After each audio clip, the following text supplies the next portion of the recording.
আসসালামু আলাইকুম। আকন্দ কিচেনে সবাইকে স্বাগতম। আমি আজকে আলু দিয়ে ছোটো মাছ চচ্চড়ি করব।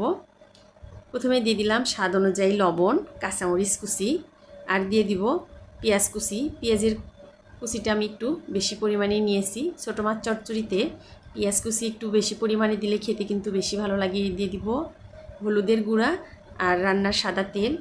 আমি আলু এইভাবে কুচি কুচি করে কেটে নিয়েছি। এটা আমি বটি দিয়ে কেটে নিয়েছি। আপনারা চাইলে এটা গ্রেটার দিয়েও গ্রেট করে নিতে পারেন। এ পর্যায়ে আমি আলুগুলো এমনভাবে মাখিয়ে নিব যাতে আলুগুলো খুব সুন্দরভাবে নরম হয়ে আসে। ভালো করে কষলিয়ে কষলিয়ে মাখিয়ে নিব যাতে আলু থেকে বেশ কিছুটা পানি বের হয়ে আসে। দেখেই বুঝতে পাচ্ছেন কতটা পানি বের হয়ে এসেছে। এইভাবে আমি আরও কিছুটা সময় ধরে মাখিয়ে নিব।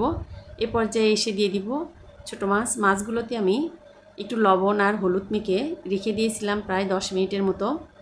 মাছগুলো দিয়ে আলতো হাতে মেখে নিব। খুব জোরে মাখালে মাছগুলো ভেঙে যাবে। আর এই পর্যায়ে হাতে যদি একটু সময় থাকে তাহলে এইভাবে মেখে 10 মিনিট রেখে দিলে ওইটা খেতে কিন্তু আরও বেশি টেস্ট হয়। আমি এই পর্যায়ে দিয়ে দিব পানি। ছোটো মাছ চচ্চড়িতে খুব বেশি পানি লাগে না, পরিমাণ মতো পানি আমি এখানে দিয়ে এটা ঢাকনা দিয়ে ঢেকে প্রথমে চুলার জালটা হাই হিটে রেখে 5 মিনিটের মতো আমি রান্না করে নিব। তারপরে আমি মিডিয়াম আছে এটা কিছুক্ষণ জাল করে নিব। যখন এরকম পানিটা কমে আসবে তখন এখানে দিয়ে দিব একটা টমেটো। এই পর্যায়ে আমি লবণটা টেস্ট করে দেখব যে লবণটা ঠিক আছে কিনা। হ্যাঁ, একদম লবণটা ঠিক আছে।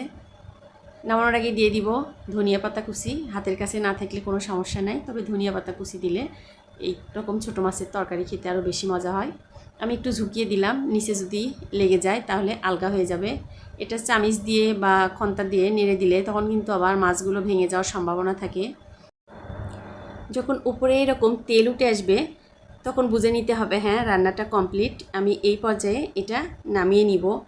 আমার রান্না যদি আপনাদের ভালো লাগে প্লিজ লাইক কমেন্ট শেয়ার করবেন। যারা ইউটিউব থেকে দেখছেন আমার ইউটিউব চ্যানেলটা সাবস্ক্রাইব করে রাখবেন। যারা ফেসবুক পেজ থেকে দেখছেন আমার ফেসবুক পেজটা ফলো দিয়ে রাখবেন।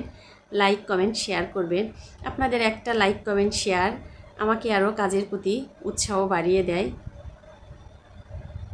আর আপনারা যদি বাসায় এভাবে রান্না করেন আমাকে কমেন্ট করে জানাতে কিন্তু ভুলবেন না আপনার রান্নাটা কেমন হয়েছে।